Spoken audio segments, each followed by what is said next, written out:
നേരം വെളുത്ത് വരുന്നതേ ഉള്ളൂ കേട്ടോ.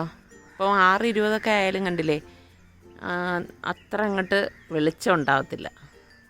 ആദ്യം തന്നെ ഞാനിവിടെ 1.5 ടേബിൾ സ്പൂണോളം ബട്ടർ എടുത്തിട്ടുണ്ട്. ഇതൊന്ന് മെൽറ്റ് ചെയ്യിച്ചെടുക്കാം. ഇതുപോലെ ഒന്ന് മെൽറ്റ് ചെയ്യിച്ചെടുക്കണം.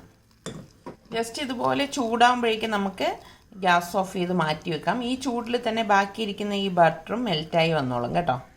അല്ലാതെ ഒരുപാടിട്ട് ബോയിൽ ചെയ്ത് എടുക്കേണ്ട ആവശ്യമില്ല.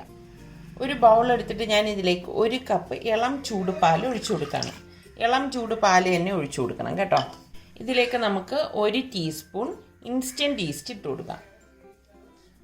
അതുപോലെ തന്നെ 1 ടേബിൾ സ്പൂൺ പഞ്ചസാരയും. പിന്നെ നമുക്ക് വേണ്ടത് ചില്ലി ഫ്ലേക്സ് ആണ് കേട്ടോ. ഞാനിവിടെ 1 ടീസ്പൂൺ ചില്ലി ഫ്ലേക്സ് ഇട്ട് കൊടുക്കുകയാണ്. അതായത് നമ്മളുടെ വറ്റൽ മുളക് തരിതരിപ്പായിട്ട് ഒന്ന് പൊടിച്ചെടുത്തത്. പിന്നെ ഞാനിവിടെ ഒറിഗാനോ എടുത്തിട്ടുണ്ട്. ഇത് ഓപ്ഷണലാണ്. അതും 1 ടീസ്പൂൺ ഇട്ട് കൊടുക്കാം. നമുക്ക് പാകത്തിനുള്ള ഉപ്പിട്ട് കൊടുത്തിട്ട് ഇതൊന്ന് മിക്സ് ചെയ്ത് കൊടുക്കാം. മിക്സ് ചെയ്ത ശേഷം നമ്മൾ ഈ മെൽറ്റ് ചെയ്ത് വെച്ചിരിക്കുന്ന ബട്ടറിൽ അതും കൂടി ചേർത്ത് ഒന്ന് ഇളക്കി കൊടുക്കണം. അപ്പോൾ ഇൻസ്റ്റൻറ്റ് ഈസ്റ്റ് ആയതുകൊണ്ട് തന്നെ നമ്മൾ വെയിറ്റ് ചെയ്യേണ്ട ആവശ്യമില്ല കേട്ടോ. ഇതിവിടെ ഞാൻ നന്നായിട്ട് മിക്സ് ചെയ്തെടുത്തിട്ടുണ്ട്. അപ്പം ഞാനിനി ഇതിലേക്ക് ഞാനിവിടെ 1 കപ്പ് മൈദ എടുത്തിട്ടുണ്ട്. ഞാൻ ഇട്ട ശേഷം പറയാം ഞാനിവിടെ എത്ര കപ്പ് മൈദയാണ് ഇതിലേക്ക് ഉപയോഗിച്ചതെന്ന്. നമുക്ക് ഇട്ട് കൊടുത്ത് ഇതുപോലെ കുഴച്ചെടുക്കുമ്പോഴേ അറിയാൻ പറ്റത്തുള്ളൂ കേട്ടോ. 1 കപ്പും കൂടി ഇട്ട് കൊടുക്കാം. ഞാനൊരു 1/2 കപ്പും കൂടി ഇട്ട് കൊടുക്കണം. ടോട്ടൽ അപ്പോൾ 2.5 കപ്പ് മൈദ നമ്മളിതിലേക്ക് ചേർക്കുന്നുണ്ട്. ഞാനിതിലേക്ക് 2.5 കപ്പ് മൈദ ചേർത്തിട്ടുണ്ട്. നന്നായിട്ടൊന്ന് കുഴച്ച് കൊടുക്കാം. നന്നായിട്ട് കുഴയ്ക്കണം കേട്ടോ. എത്രത്തോളം നന്നായിട്ട് കുഴയ്ക്കുന്നോ അത്രത്തോളം സോഫ്റ്റ്നെസ് ആയിരിക്കും. ഞാനിവിടെ നന്നായിട്ട് കുഴച്ചെടുത്ത് വെച്ചിട്ടുണ്ട്. ഇതിന് മീതെ കുറച്ച് ബട്ടർ ഒന്ന് തടവി കൊടുക്കാം. ഇത് നമുക്കൊരു 15 മിനിറ്റ് അടച്ച് മാറ്റി വെക്കാം. ഈ സമയം കൊണ്ട് നമുക്ക് ഇതിലേക്ക് വേണ്ട മസാല തയ്യാറാക്കിയെടുക്കണം. പിന്നെ ഞാൻ ഇതിലേക്ക് എൽബോയുടെ പാസ്ത എടുത്തിട്ടുണ്ട്. അതൊരു കപ്പ് എടുത്തിട്ട് വെള്ളം തിളപ്പിച്ച് നമുക്ക് ഉപ്പിട്ടിട്ട് അതിലേക്ക് ഇതിട്ട് കൊടുക്കണം കേട്ടോ.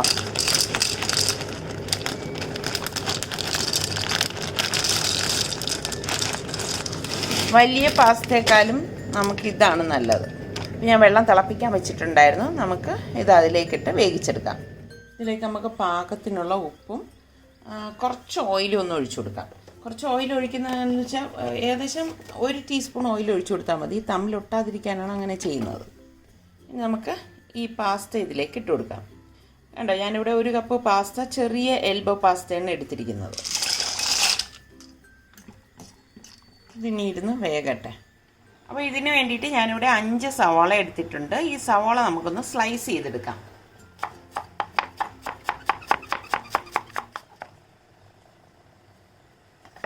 ഞാൻ ഈ സവാള എല്ലാം ഇവിടെ സ്ലൈസ് ചെയ്തെടുത്തിട്ടുണ്ട്. നമുക്കിനി ഇതെങ്ങനെയാണ് റെഡിയാക്കുന്നതെന്ന് നോക്കാം. അപ്പം നമ്മളുടെ പാസ്തയും ഇവിടെ റെഡി ആയിട്ടുണ്ട്. ഒരുപാട് ഓവറായിട്ട് കുക്കാവേണ്ട ആവശ്യമില്ല. ഇതുപോലെ കുക്കായി കിട്ടിയാൽ മതി. അപ്പം ഞാൻ ഇനി ഇത് ഡ്രെയിൻ ചെയ്തെടുക്കുകയാണ്. പിന്നെ നമുക്ക് വേണ്ടത് കാഷ്നട്ടും കിസ്മിസുമാണ്. അപ്പം ഞാനിവിടെ എടുത്തിരിക്കുന്നത് ഡിസാനോയുടെ കാഷ്നട്ടും കിസ്മിസുമാണ്. ഇതിപ്പോൾ അവരുടെ പുതിയ പ്രൊഡക്റ്റാണ് കേട്ടോ. അപ്പം ഞാൻ അവരുടെ മറ്റ് പ്രൊഡക്ട്സ് ഒക്കെ ഉപയോഗിച്ചപ്പോൾ എനിക്ക് നല്ല ഇഷ്ടപ്പെട്ടു. അതുകൊണ്ടാണ് ഇവരുടെ ഈ പുതിയത് വന്നപ്പോഴേക്ക് ഞാൻ നോക്കാമെന്ന് വിചാരിച്ചത്. ഇത് റീസീലബിൾ പാക്കറ്റാണ്. വേണ്ടോ, നല്ല കാഷ്നട്ട്. ഞാനിവിടെ ഒരു 7 കാഷ്നട്ട് എടുത്തിട്ടുണ്ട്.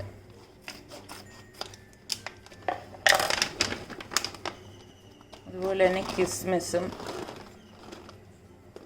നല്ല കിസ്മിസാണ്.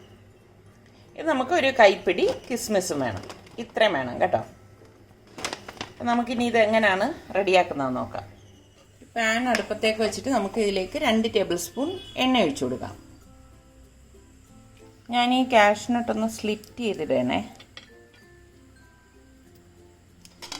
എണ്ണ ചൂടായിട്ടുണ്ട്. അപ്പോൾ നമുക്ക് ഈ കാഷ്നട്ട് കിസ്മിസും കൂടി ഇട്ടിട്ട് ഒന്ന് വറക്കാം. ഇതിലിട്ട്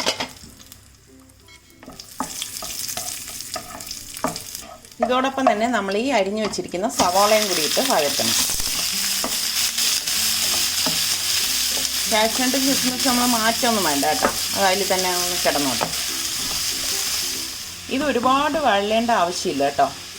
ഇതുപോലെ ഒന്ന് വഴണ്ട ശേഷം നമുക്കിതിലേക്ക് പൊടികൾ ഇട്ട് കൊടുക്കാം.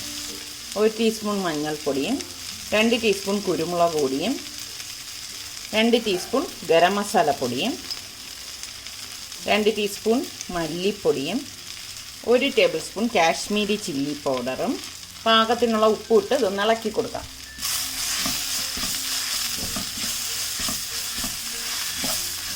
ഈ പൊടികളുടെ ആ ഒരു പച്ച മണം ഉണ്ടല്ലോ, അത് മാറുമ്പോഴേക്കും നമ്മൾ ഈ വേവിച്ച് വെച്ചിരിക്കുന്ന പാസ്ത ഉണ്ടല്ലോ അത് ഇതിലേക്ക് ഇട്ടിട്ട് ഇളക്കി കൊടുക്കണം.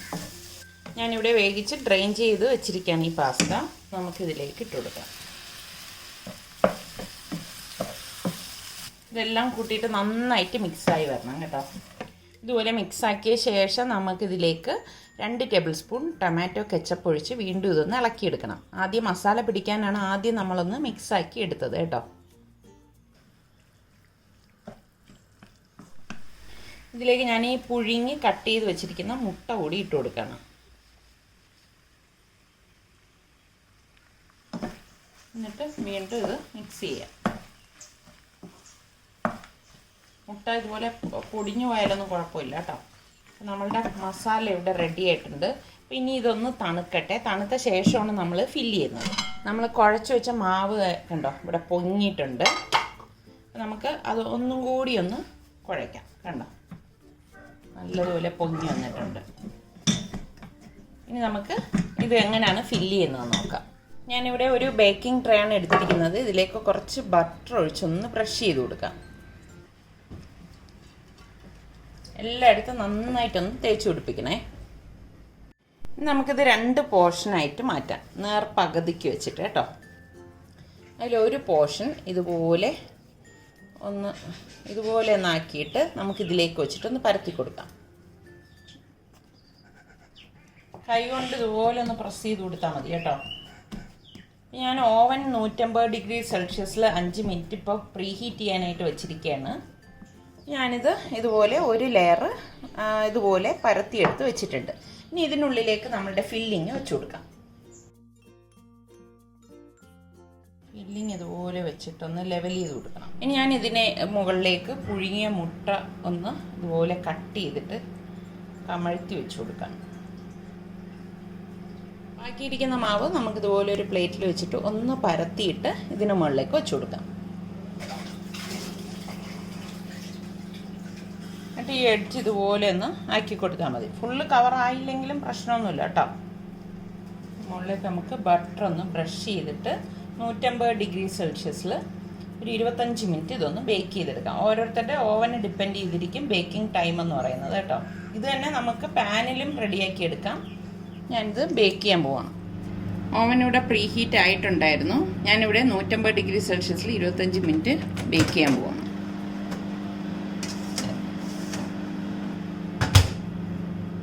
ഇപ്പോൾ ഇത് ടൈം കഴിഞ്ഞിട്ടുണ്ട്. അപ്പോൾ നമുക്കിനി ഇത് പുറത്തെടുക്കാം.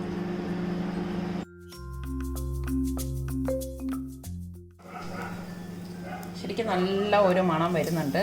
അത് നമ്മളുടെ ഈസി സ്നാക്ക് ഇവിടെ റെഡി ആയിട്ടുണ്ട്. നമുക്കിനി ഇത് ചൂടോടുകൂടി വേണമെങ്കിലും കട്ട് ചെയ്ത് കഴിക്കാവുന്നതാണ്.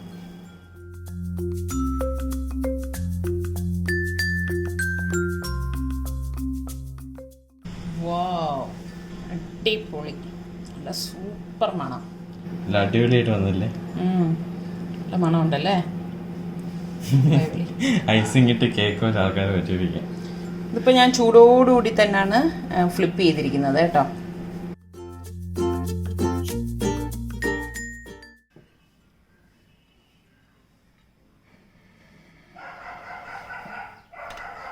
നമ്മുടെ ദിൽകുഷിൻ്റെ മറ്റൊരു രൂപമാണ് കേട്ടോ ഇത്. ദിൽകുഷ് എന്ന് പറയുമ്പോൾ സ്വീറ്റാണ്. ഇത് പാസ്ത ദിൽകുഷ് എന്നാണ് ഞാൻ പേരിട്ടിരിക്കുന്നത്. പക്ഷെ നല്ല ടേസ്റ്റാണ് കേട്ടോ ഈ സംഭവം. വളരെ പെട്ടെന്ന് തന്നെ നമുക്ക് തയ്യാറാക്കിയെടുക്കാൻ പറ്റുന്ന അടിപൊളി ദിൽകുഷ് പാസ്ത ഇവിടെ റെഡി ആയിട്ടുണ്ട്. ഇത് നമുക്ക് ബ്രേക്ക്ഫാസ്റ്റ് ആയിട്ടും അല്ലെങ്കിൽ സ്നാക്സ് ആയിട്ടും ഒക്കെ കഴിക്കാൻ പറ്റുന്ന ഒരു അടിപൊളി ഐറ്റമാണ് കേട്ടോ. അപ്പം ഈ രീതിയിൽ ട്രൈ ചെയ്ത് നോക്കാത്തവരൊന്ന് ട്രൈ ചെയ്ത് നോക്കണേ. കുട്ടികൾക്കൊക്കെ ഇത് എന്തായാലും ഇഷ്ടപ്പെടും. അപ്പം നമ്മുടെ സലു കിച്ചൻ ഇനിയും സബ്സ്ക്രൈബ് ചെയ്യാത്തവരുണ്ടെങ്കിൽ ഈസി റെസിപ്പികൾക്കായി സലു കിച്ചൻ സബ്സ്ക്രൈബ് ചെയ്യാൻ മറക്കരുതേ.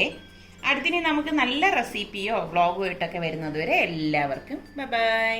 അപ്പോൾ നമ്മളുടെ ഈ പാസ്ത ദിൽകുഷ് ഇത് കഴിക്കുകയാണ്. കഴിച്ചിട്ട് അഭിപ്രായം പറയും കേട്ടോ. ജെന്യുവിൻ ആയിട്ടുള്ള അഭിപ്രായം പറയണം കേട്ടോ. കറക്റ്റ് ആ ഒരു അടിപൊളി. നല്ല മുട്ടയുടെ ടേസ്റ്റ് ഉണ്ട്. സുൽത്താൻ അഭിപ്രായം പറയും. സുൽത്താൻ എപ്പോഴും കഴിച്ചു കഴിഞ്ഞ ശേഷം അഭിപ്രായം പറയും. ക്യാഷിനോട്ടും കിസ്മസ് കിട്ടാം. അങ്ങനെയുണ്ട്. നല്ല മസാല ഉണ്ട്, പക്ഷെ അതിന്റെ ഇടയിൽ നല്ല സ്വീറ്റ് ആയിട്ടും ഉണ്ട്. ഒരു ഡിഫറെന്റ് ടൈപ്പിൽ ഉണ്ടാക്കി. കുട്ടികൾക്കൊക്കെ ഇഷ്ടപ്പെടും. എല്ലാവർക്കും ഇഷ്ടപ്പെടും.